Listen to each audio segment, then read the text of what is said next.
La question qu'on peut se poser, c'est qu'a-t-on fait de cet argent qui a été emprunté? Parce qu'on constate que la société gabonaise est en ébullition du fait des revendications sociales ici et là, notamment dans le domaine de l'éducation nationale.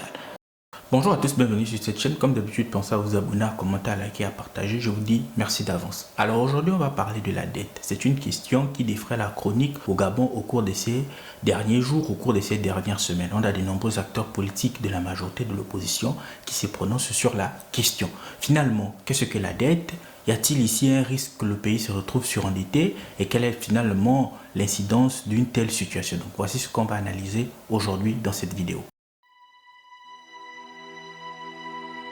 Alors, la question de la dette est une question extrêmement complexe. Donc, le document qui va suivre va nous donner quelques pistes d'explication pour mieux saisir la gravité de la situation.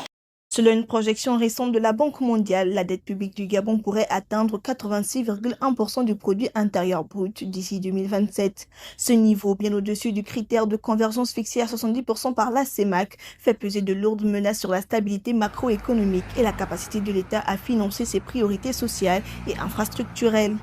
En 2023, la dette publique représentait 70,6% du PIB. Un an plus tard, en 2024, serait se grimper déjà à 72,5%, alimenté par une politique budgétaire expansionniste, la hausse des coûts d'emprunt et la meilleure prise en compte d'engagements financiers jusque-là sous-estimés. À fin mars 2025, selon la Direction générale de la dette, l'encours total atteignait 7 169,056 milliards de francs CFA, dont 4 180,741 milliards de francs CFA de dette extérieure et 2 998,315 milliards de francs CFA de dette intérieure. Cette dynamique accentue la vulnérabilité des finances publiques. Plus le service de la dette augmente, moins l'État dispose de marge pour investir dans des secteurs prioritaires comme l'éducation, la santé ou les infrastructures. En clair, chaque franc mobilisé pour honorer les échéances de remboursement réduit la capacité de financer le développement. La Banque mondiale avertit, sans un ajustement rapide, le Gabon risque d'être pris au piège d'une dette insoutenable avec des tensions accrues sur la trésorerie publique et un accès restreint aux financements internationaux. Pour contenir cette dérive, l'exécutif de la Ve République est sommé de renforcer la gouvernance budgétaire, d'améliorer l'efficacité de la dépense publique et surtout de diversifier ses recettes. La dépendance excessive aux revenus pétroliers en recul rend l'économie particulièrement vulnérable aux chocs exogènes. Dans ce contexte, l'enjeu dépasse la simple discipline budgétaire. Il s'agit de préserver la crédibilité financière du pays, d'attirer des investisseurs et de garantir une croissance inclusive. À 2 ans de l'échéance de 2027, le défi est colossal. La promesse présidentielle de rupture et de rigueur sera jugée à l'aune de cette capacité à inverser la courbe de l'endettement. Sans une réforme structurelle forte, le Gabon risque d'hypothéquer son avenir en sacrifiant ses marges de développement au remboursement d'une dette devenue écrasante.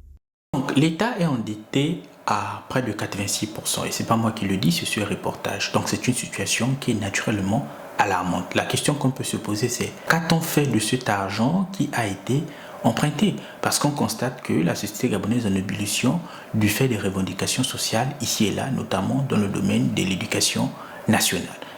La question centrale de la dette, c'est celle-là. Est-ce que l'on s'endette pour le fonctionnement administratif, donc des institutions de l'État, ou on s'endette pour pouvoir investir cet argent dans les domaines clés tels que l'éducation ou la santé, ou encore on s'endette pour pouvoir investir cet argent dans une problématique comme celle de la diversification de l'économie, c'est-à-dire qu'on prend de l'argent, on l'investit dans des domaines pour récupérer de l'argent et pour pouvoir être en capacité de rembourser la dette. Donc pour moi, la question centrale, c'est celle-là. On s'endette, mais dans quelle optique? Est-ce qu'on s'endette tout simplement pour les besoins de fonctionnement ou on s'endette pour pouvoir résoudre des problèmes prioritaires et pour investir cet argent? Donc pour moi, la question de la dette, c'est une question aussi de la gestion des ressources financières de l'État. Pourquoi s'endetter? Dans quelle optique? Et comment cet argent sera utilisé? Est-ce qu'on s'endette pour les besoins de fonctionnement de l'administration ou on s'endette pour pouvoir cibler les problématiques prioritaires de l'État ou de la société gabonaise, je voulais dire, la santé, la route, l'éducation. Donc voici pour moi le réel problème de la dette. Parce que les uns et les autres critiquent la question de la dette ou critiquent le gouvernement, pas parce que l'État s'endette, mais c'est plutôt comment est utilisé cet argent que l'État prend auprès des créanciers internationaux. C'est ça la question centrale de la dette, parce que tous les États s'endettent. Mais si vous vous endettez pour tout simplement des besoins de fonctionnement, ça va être problématique. Il faut vous endetter parce que vous allez résoudre des problèmes ciblés, notamment la question de l'éducation, la santé, les ponts et les routes, et surtout pour réinvestir cet argent. C'est-à-dire que l'argent qu'on emprunte peut par exemple permettre à l'État de pouvoir ici diversifier son économie, faire en sorte qu'on ne soit plus un État rentier. L'État rentier, c'est-à-dire c'est un État qui s'appuie fondamentalement sur l'extraction des ressources, notamment la ressource pétrolière. Donc la question de la dette, c'est celle-là. Comment investir cet argent? N'y a-t-il pas ici de la gabegie? N'y a-t-il pas ici du gaspillage? C'est ça fondamentalement ce qui suscite les débats et qui fait en sorte que les uns et les autres se posent la question. Donc pour moi, la question de la dette est une question centrale et il faut que les dirigeants puissent prêter attention parce que si l'État est surendetté, et j'ai bien peur qu'on soit déjà presque à cette situation, le Gabon va se retrouver dans des contextes où il faudra mettre des mesures d'austérité. Et quand il y a des mesures d'austérité, ceux qui vont payer le prix, c'est souvent ici le bas peuple. Et à partir de ce moment, la situation va devenir encore plus complexe qu'elle ne l'est. Parce qu'aujourd'hui, on a des revendications sociales ici et là. Mais avec des mesures d'austérité, ça va être encore un peu plus compliqué. Donc, merci d'avoir regardé cette vidéo. On se donne rendez-vous dans un prochain numéro.